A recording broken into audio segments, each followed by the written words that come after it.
Hi అండి, welcome to my channel. అయితే AP ఉద్యోగులకి సంబంధించి బ్రేకింగ్ న్యూస్ అయితే చూస్తున్నామండి. ఎస్ఎల్సి చెల్లింపులకు సంబంధించి ఇప్పటి వరకు చెల్లించిన లిస్టు, అదేవిధంగా ఇప్పటి నుంచి ఉద్యోగులకి రావాల్సినటువంటి చెల్లింపులు, ఇవన్నీ కూడా డీటెయిల్గా వీడియోలో తెలుసుకుందాం. మీరైతే వీడియోని ఎక్కడా కూడా స్కిప్ చేయకుండా ఎండ్ వరకు అయితే చూసేయండి. వీడియో నచ్చినట్లయితే తప్పకుండా లైక్ చేయండి, షేర్ చేయండి. అయితే తమది ఉద్యోగుల పక్షమేనంటూ ఊదర కొడుతున్న వైసీపీ ప్రభుత్వం ఏళ్ల తరబడి వేతన జీవులకి దాచుకున్న సరెండర్ బిల్లులు చెల్లించకుండానే ఇబ్బందులకి గురి చేస్తుందండి. బిల్లుల చెల్లింపులు అటుంచితే ప్రతి నెల కూడా 1వ తేదీనే జీతాలు చెల్లించాలని పోరాటం చేయాల్సిన పరిస్థితి అయితే ఏర్పడింది. ఇక ఒకప్పుడు టెన్షన్గా 1వ తేదీనే జీతాలు అందుకునే వేతనజీవులు ప్రస్తుతం అయితే మొత్తానికైతే ఈ విధంగా ప్రభుత్వంలో నెల ఆరంభమై 2 వారాలు గడిచినా సరే ఖాతాల్లో డబ్బులు పడటం లేదు. దీనికి తోడు తమ డిమాండ్ల సాధన కోసం పోరాటం చేసిన ఉద్యోగ ఉపాధ్యాయులపై వైసీపీ ప్రభుత్వం ఉక్కుపాదం అయితే మోపింది. దీంతో జీతాలైనా సకాలంలో చెల్లించండి మహాప్రభు అనే స్థాయికైతే రావటం అయితే జరిగిందండి.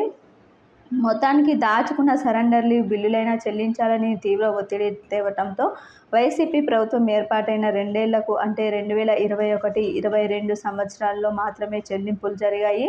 ఆ తర్వాత మళ్ళీ ఫుల్ స్టాప్ అయితే పెట్టింది. మొత్తానికి ప్రతి ఉద్యోగికి సరెండర్ లీవ్ బిల్లులు సంవత్సరానికి నెల రోజులు ఇస్తారు. ఉపాధ్యాయులకైతే సంవత్సరానికి 6 రోజులు సరెండర్ లీవ్ ఎన్హాన్స్ అయితే చేసుకునే అవకాశం ఉంటుంది. ఇక ఈ లీవ్కు సంబంధించి నెల రోజుల మొత్తాన్ని ఉద్యోగులు అమ్ముకుంటున్నారు. చాలామంది ఉద్యోగులు అవసరాలకు ఉపయోగపడతాయని 2-3 ఏళ్ల వరకు కూడా సరెండర్ బిల్లులనైతే దాచుకుంటూ ఉంటారండి. మొత్తానికైతే ఉద్యోగుల అవసరాలు ఉపయోగపడతాయని దాచుకోవడం వల్ల వారికి అవసరానికి లేకుండా, ఉదాహరణకు ఒక ఉద్యోగికి నెలకు 1,00,000 జీతం వస్తుందనుకుంటే 2 ఏళ్ల పాటు ఆయన దాచుకున్న సెలవులను అమ్ముకుంటే 2 లక్షలు పొందే వీలైతే ఉంటుంది. అవసరాల నిమిత్తం చాలామంది ఈ విధంగా వస్తుంది అనుకుంటే ఆ బిల్లులు అయితే చెల్లించకుండానే అయితే ఉంది. మొత్తానికి అవసరాలకు సరెండర్ లీవ్ ఎన్హాన్స్మెంట్ ఉపయోగపడుతుంది అనుకుంటే అసలు బిల్లులే విడుదల కాకపోవడం గమనార్హం.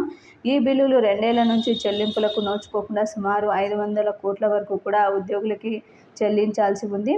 కాస్త మేర చెల్లించినప్పటికీ ఇంకా పూర్తి స్థాయిలో ఎక్కడా కూడా ఎవరికి కూడా జమ కాలేదు. తక్కువ అమౌంట్ ఉన్న ఎస్ఎల్సి మాత్రమే జమ అయ్యాయి. కానీ కొంతమందికి 10 లక్షలు, 12 లక్షల వరకు కూడా రావాల్సిన పరిస్థితి అయితే ఏర్పడింది. మొత్తానికి బిల్లులన్నీ కూడా ఎలక్షన్ల మూమెంట్లో అన్నా జమ అవుతాయి అనుకున్న ఉద్యోగులకి